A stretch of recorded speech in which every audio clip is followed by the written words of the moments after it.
பாலைவன காட்டுல மகிக்கழுகுக்கு சொந்தமா ஒரு கோதுமை தோட்டம் இருந்தது. இப்போ அதுல இருக்கிற பயிர்கள் மொத்தமும் வளர்ந்து அறுவடைக்கு தயாரான நிலைமையில இருந்தது. மீனு, இந்த பயிர்கள் மொத்தத்தையும் நீ எனக்கு அறுவடை பண்ணி கொடு. அதுக்கு ஊதியமா அதுல ஒரு பகுதியை நான் உனக்கு தரேன். முதலாளி, நீங்க சொல்றது சரிதான். ஆனா இந்த மொத்த பயிர்களையும் என் ஒருத்தியால அறுவடை பண்ண முடியாது. நாளைக்கு நான் என்னோட கணவரையும் கூட்டிட்டு வரேன். 2 பேரும் சேர்ந்து உங்களோட மொத்த பயிர்களையும் அறுவடை பண்ணி தந்துடுறோம். நீ சொல்றதும் சரிதான், உன் ஒருத்தியால பண்ண முடியாது. ஆனா நீ அதுக்காக ரொம்ப காலதாமதம் பண்ணிடாத. பயிர்கள் மொத்தமும் நல்லா விளைஞ்சிருக்கு. அதுக்கப்புறம் போற வர பறவைங்க எல்லாரும் அதை திருடி சாப்பிட்டுருவாங்க. அதுக்கு முன்னாடியே நாம அதை அறுவடை பண்ணி ஆகணும். சரி முதலாளி, நீங்க ஒன்னும் கவலைப்படாதீங்க. கண்டிப்பா நாளைக்கே நான் உங்களோட பயிர்கள் மொத்தத்தையும் அறுவடை பண்ணிடுறேன். பிறகு மீனுக்குருவி அங்கிருந்து தன்னோட வீட்டுக்கு வந்தது. அங்க நடந்த எல்லா விஷயத்தையும் தன்னோட கணவன் ராணா கிட்டயும் குழந்தைங்க கிட்டயும் சொன்னா. அம்மா, அப்படின்னா நாளைக்கு நீங்களும் அப்பாவும் கோதுமைய அறுவடை பண்ண போறீங்களா? அப்போ எங்களை யாருமா பாத்துக்கிறது? குக்கு, இங்க பாருமா, நாளைக்கு ஒரு நாள்ல நாங்க எல்லா வேலையும் மொத்தமா முடிச்சிருவோம். ஒரு நாளைக்கு மட்டும் நீ தான் தங்கச்சிய பாத்துக்கணும், சரியா? அப்படின்னு சொல்லி தன்னோட குழந்தைக்கு ஆறுதல் சொன்னா. பிறகு மறுநாள் காலையில பொழுதும் விடிஞ்சது. மீனுவும் ராணாவும் மகிக்கழுகோட தோட்டத்தை நோக்கி பறக்க ஆரம்பிச்சாங்க. போற வழியில அவங்கள வழிமறைச்சு அந்த காகம் பேசினது. என்ன மீனு, காலையிலேயே இந்த பக்கமா போற? என்ன வேலை? மகி அண்ணாவோட தோட்டத்துல கோதுமை பயிர்கள் அறுவடைக்கு தயாராயிடுச்சு. அதான் எங்களை அறுவடை பண்ணி கேட்டாரு. அதுக்காக தான் என்னோட கணவரையும் கூட்டிட்டு போறேன். கொஞ்ச நேரம் கழிச்சு கழுகோட தோட்டத்துக்கு வந்த அவங்க அங்க இருக்கிற எல்லா பயிர்களையும் அறுவடை பண்ண ஆரம்பிச்சாங்க. ஒரு வழியா சாயங்கால பொழுதும் வந்தது. அதுல இருந்த எல்லா கோதுமை பயிர்களையும் மொத்தமா அறுவடை செஞ்சு வச்சிருந்தாங்க. பரவாயில்லையே, நான் கூட இன்னும் 2 நாள் ஆகும்னு நினைச்சேன். ஆனா நீ சொன்ன மாதிரியே ஒரே நாள்ல மொத்த பயிரையும் அறுவடை பண்ணி கொடுத்துட்ட. அப்படின்னு சொல்லி மீனுவையும் ராணாவையும் ரொம்பவே புகழ்ந்து பேசினுச்சு. இதுல இருந்து ஒரு பகுதி கோதுமைய உங்களுக்கு ஊதியமா எடுத்துக்கோங்க. அப்படின்னு கழுகு சொன்னது. பிறகு மீனுவும் ராணாவும் கழுகு கிட்ட இருந்து வாங்கின ஒரு பகுதி கோதுமையை எடுத்துக்கிட்டு அவங்களோட வீட்டை நோக்கி பறந்து போனாங்க. வீட்டுக்கு வந்து அந்த கோதுமை பயிர்களை தன் குழந்தைங்கள்ட்ட காட்டி ரொம்பவே சந்தோஷப்பட்டாங்க. ஹாய் அம்மா, நமக்கு நிறைய தானியங்கள் கிடைச்சிருக்கு. அப்படின்னா இனிமே நீங்களும் அப்பாவும் உணவு தேடி எங்கேயுமே போக வேணாம், ஏமா? இல்ல குக்கு, இந்த பயிர்கள் மொத்தமும் நமக்கானது இல்ல. நாம பக்கத்துல இருக்கிற ஏழை பறவைங்களுக்கும் இதை கொடுக்கணும். அது மட்டும் இல்லம்மா, நாம இந்த பயிர்களை மழை காலத்துக்காக வச்சுக்கலாம். இப்போ தினம் தினம் நானும் அப்பாவும் உங்களுக்கு தேவையான உணவுப் பொருட்களை எடுத்துட்டு வந்து தரோம். உணவு கிடைக்காத நேரத்துல இந்த தானியங்களை நம்ம சேகரிச்சு வச்சு பயன்படுத்திக்கலாம் அப்படின்னு மீனு சொன்னா. இதை கேட்டு குழந்தைங்களும் ரொம்பவே சந்தோஷப்பட்டாங்க. மீனு தன்னோட பக்கத்து வீட்டுக்காரவங்களான கபூதருக்கும் மெட்டுவுக்கும் சிறு பகுதி கோதுமை பயிர்களை எடுத்து தன் குழந்தைங்கள் கிட்ட கொடுத்து விட்டா. குழந்தைங்க தானியத்தோட வர்றத அவ வீட்டு வாசல்ல இருந்த கோரிக்காகவும் பார்த்துட்டா. ஏய் குழந்தைங்களா, ஆமா, என்ன எடுத்துட்டு போறீங்க? பாக்குறதுக்கு கோதுமை மாதிரி இருக்கு. ஆமா ஆண்டி, இது கோதுமை தான். அம்மா பக்கத்து வீட்டுல இருக்க கபூதர் அங்கிளுக்கு இதை கொடுத்துட்டு வர சொன்னாங்க. ஆமா ஆண்டி, நான் கூட மெட்டு ஆண்டி வீட்டுக்கு தான் இதை எடுத்துட்டு போறேன். ஓ, அப்படியா? ஆமா, இவ்வளவு தானியங்கள் உங்களுக்கு எங்க இருந்து கிடைச்சிச்சு? பக்கத்து வீட்டுக்கெல்லாம் பங்கு வச்சிட்டு இருக்கீங்க. ஆண்டி, உங்களுக்கு தெரியுமா, எங்க வீட்டுல நிறைய கோதுமை பயிர்கள் இருக்கு. அவ்வளவும் எங்க அம்மாவும் அப்பாவும் தான் எடுத்துட்டு வந்தாங்க. என்னது, கோதுமை பயிர்கள் நிறைய இருக்கா? இத உடனே நாம காலு கிட்ட சொல்லி ஆகணுமே. காலு, உங்களுக்கு ஒரு விஷயம் தெரியுமா? அந்த மீனு வீட்டுல நிறைய கோதுமை பயிர்கள் இருக்கா. அவ பக்கத்து வீட்டுக்கெல்லாம் அதை பகிர்ந்து கொடுத்துட்டு இருக்கா. காலையிலேயே அந்த மீனவும் ராணாவும் சேர்ந்து மகிக்கழுகோட காட்டுக்கு வேலைக்கு போனாங்க. அதுதான் அதுக்கு ஊதியமா கோதுமை பயிர்களை கொடுத்துருக்கோம். அதுதான் அவ எல்லாருக்கும் பங்கு வச்சிட்டு இருக்கா. காலு, என்ன சொல்றீங்க? அப்படின்னா உண்மையாலுமே அவ வீட்ல அவ்ளோ கோதுமை பயிர்கள் இருக்கா? காலு, நாம கிட்ட அது இருந்துச்சுன்னா ரொம்ப நல்லா இருக்கும் காலு. எப்படியாச்சும் நாம அதை திருடிடணும். இது வரைக்கும் நீ ஆசைப்பட்டு என்ன நான் செய்யாம இருக்க? இப்ப என்ன, அந்த கோதுமை பயிர்கள் நம்ம வீட்ல இருக்கணும் அப்படித்தானே? சரி விடு, இன்னைக்கு ராத்திரியே நாம அதை திருடிடலாம் அப்படின்னு சொல்லி காகங்கள் ரெண்டு பேரும் திட்டம் தீட்டினாங்க. பிறகு அன்னைக்கு ராத்திரி பொழுதும் வந்தது. காட்டுல பயங்கரமா மழை பெய்ய ஆரம்பிச்சது. காகங்கள் ரெண்டு பேரும் அவங்க நினைச்ச மாதிரியே மீனுவோட வீட்டுக்கு வந்தாங்க. அவங்க தூங்கிட்டு இருக்க அந்த நேரத்தை பயன்படுத்திக்கிட்டு அங்க இருந்த கோதுமை பயிர்கள் மொத்தத்தையும் எடுத்துக்கிட்டு அவங்களோட வீட்டை நோக்கி பறக்க ஆரம்பிச்சாங்க. ஆனா ரொம்ப மழை பெஞ்சதால கோதுமை பயிர்கள் மொத்தமும் மழையில நனைஞ்சு கனமாயிடுச்சு. அதை சுமந்துக்கிட்டு காலுவால போகவே முடியல. உடனே தடுமாறி போன காலு அந்த பயிர்களை அந்த இடத்துலயே கீழே போட்டுருச்சு. கோரி, என்னால முடியல கோரி, இன்னொரு ஆளு உதவி இருந்தாதான் இதை இந்த இடத்துல இருந்து நகர்த்த முடியும். பிறகு கோரிக்காகவும் மாமாவோட துணையோட அந்த கோதுமை பயிர்களை தூக்கிட்டு போகலான்னு முடிவு செஞ்சா. பிறகு காகங்கள் 3 பேரும் சேர்ந்து அந்த கோதுமை பயிர்களை தூக்கறதுக்கு முயற்சி பண்ணினாங்க. ஆனா எவ்வளோ முயற்சி பண்ணியும் அந்த பயிர்களை அவங்களால நகர்த்த கூட முடியல. ஒரு அளவுக்கு மேல அசந்து போன பறவைங்க 3 பேரும் அந்த இடத்துலயே படுத்து தூங்க ஆரம்பிச்சாங்க. மறுநாள் காலையில பொழுதும் விடிஞ்சது. வீட்ல இருந்த பயிர்கள் காணாம போனதை நினைச்சு ராணாவும் மீனுவும் ரொம்பவே வருத்தப்பட்டாங்க. ராணா, கண்டிப்பா இது ஏதோ பறவைங்களோட வேலையா தான் இருக்கும்.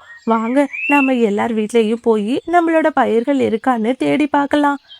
பிறகு மீனவும் ராணாவும் சேர்ந்து காட்டுக்குள்ள தங்களோட பயிர்களை தேடி பறக்க ஆரம்பிச்சாங்க. கொஞ்ச தூரத்துல அவங்களோட பயிர்கள் கீழே விழுந்து கிடக்கிறத பார்த்தாங்க. உடனே அந்த இடத்துக்கு பறவைங்க 2 பேரும் போனாங்க. நான் நினைச்சது சரியா போயிடுச்சு.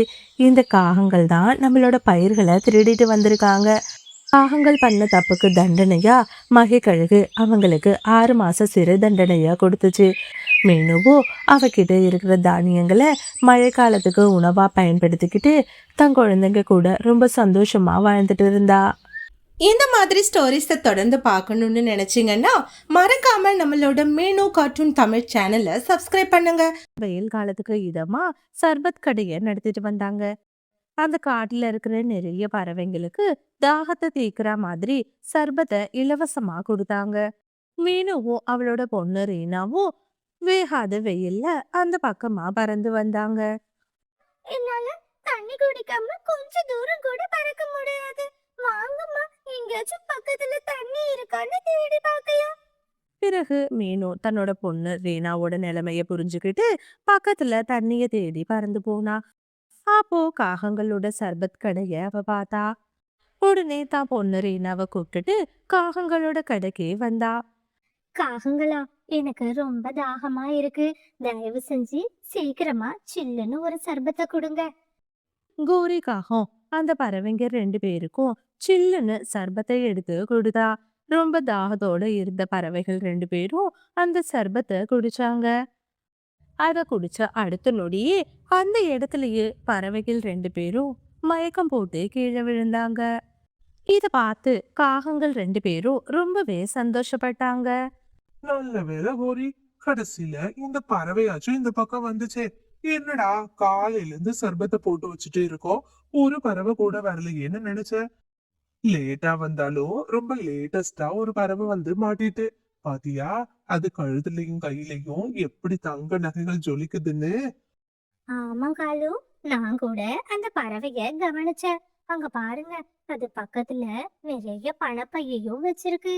சரி வாங்க, அது கண்ணு முழுக்கிறதுக்குள்ள நாம அதை எடுத்துட்டு வேகமா ஓடிடலாம். அப்படின்னு கோரி சொன்னா.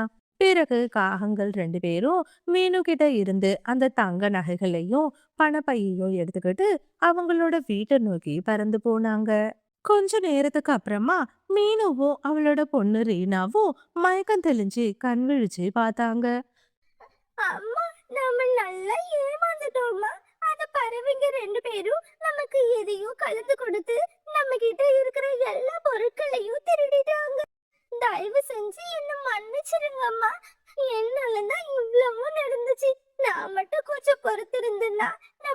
பொருட்கள் எதுவுமே திருடு போயிருக்காது.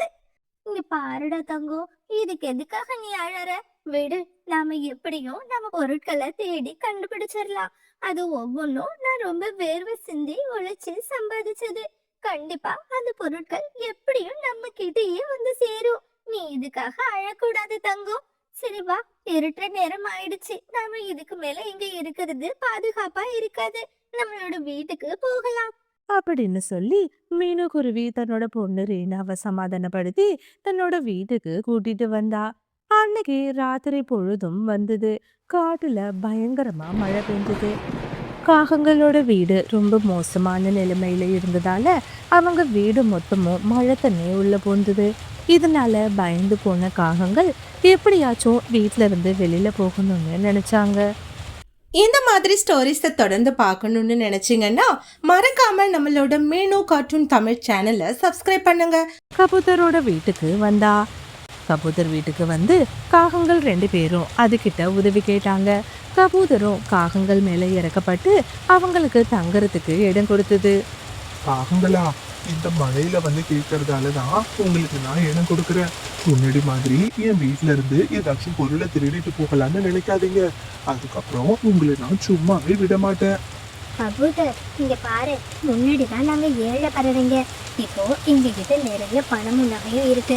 அப்படி இருக்கும்போது நாங்க எதுக்கு உன்னோட பொருளை திருட போறோம்? இங்க பாரு அப்படின்னு சொல்லி தாங்கிட்ட இருந்த அந்த பண மூட்டையையும் தங்க நெக்லஸையும் கபூதர் கிட்ட காட்டினா. அந்த பணத்தையும் நகையையும் பார்த்ததும் கபூதரோட மனசுல பேராசை வந்துடுச்சு. பிறகு காகங்கள் தூங்குறதுக்காக கபூதர் காத்துட்டு இருந்தது. காகங்கள் 2 பேரும் நல்லா அசந்து தூங்குனாங்க.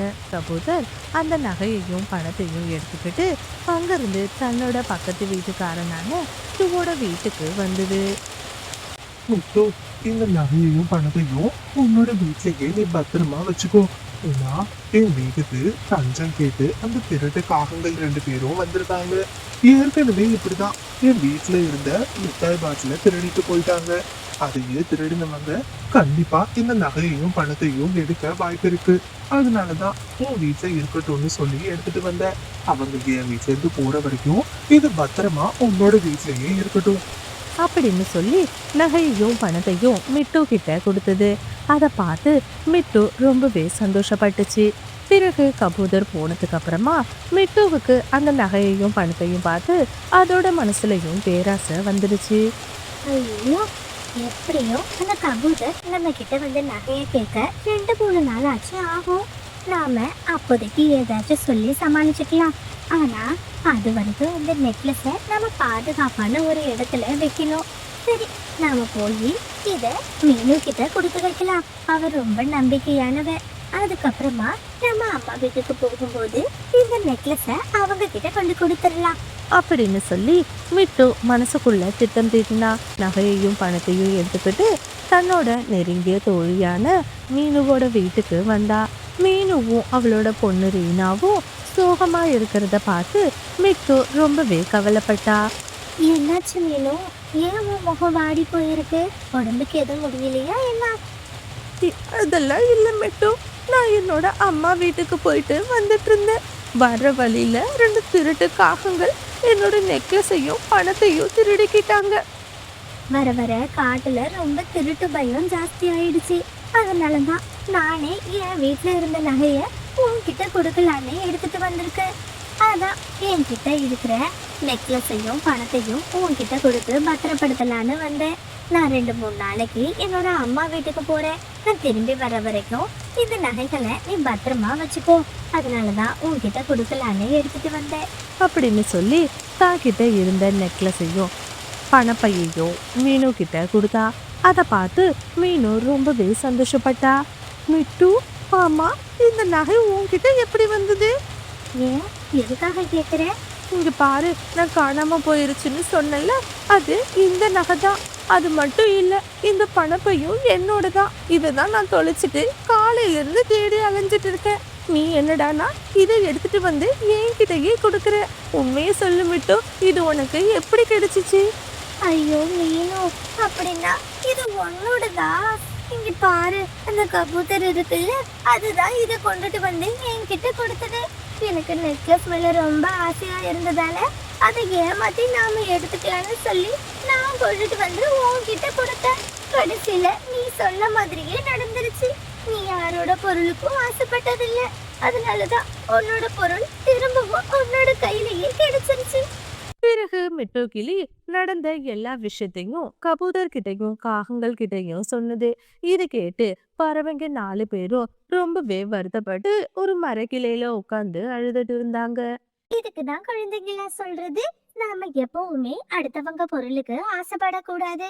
நேர்மையா ஒரு பொருளை சம்பாதிக்கும் போது அது எப்பேற்பட்ட சூழ்நிலையில இருந்தாலும் நம்ம கைக்கு திரும்ப வந்து சேரும். இன்னைக்கும் அதே மாதிரிதான். வேணுவோட உழைப்பால தான் அவ கஷ்டப்பட்டு சேகரிச்ச நகையும் பணமும் அவகிட்டயே திரும்பவும் கிடைச்சிருச்சு. ஆனா பறவைங்க எல்லாரும் அடுத்தவங்க பொருளுக்கு ஆசைப்பட்டதாலதான் கொஞ்ச நேரம் சந்தோஷத்தை மட்டும் அவங்களுக்கு கொடுத்துட்டு அந்த நகையும் பொருளும் அவங்க கிட்ட இருந்து நிரந்தரமா இருக்க வேண்டிய இடத்துக்கே வந்துருச்சு. எப்பவுமே இதுக்காக தான் நாம சொல்றது, அடுத்தவங்களோட பொருளுக்கு ஆசைப்பட்டோம்னா கண்டிப்பா அது நம்மளுக்கு கெடுதல்ல தான் வந்து முடியும்னு. நீங்களும் மீனும் மாதிரி நேர்மையா வாழ்றதுக்கு பழகிக்கணும். அதை விட்டுட்டு இந்த பறவைங்க மாதிரி அடுத்தவங்களோட பொருளுக்கு ஆசைப்பட்டீங்கன்னா கண்டிப்பா ஒரு நாள் இல்ல ஒரு நாள் நமக்கு கஷ்டம் மட்டும்தான் வந்து சேரும்.